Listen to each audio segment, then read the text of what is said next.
সামনে। কিসের সামনে দাদা? পত্রিকার হাউস। আর পত্রিকার হাউস আছে, হ্যাঁ হ্যাঁ হ্যাঁ।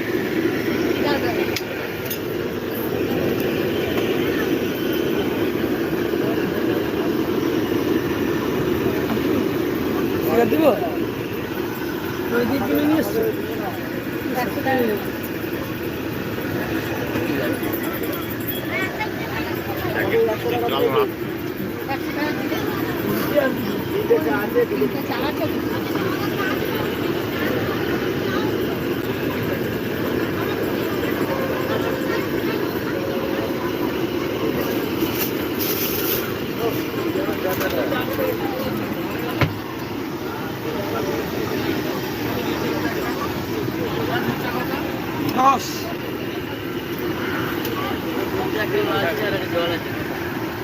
এক লিটার দুটো নিচে আর আপনার দুটো দুধ একটা লিটার।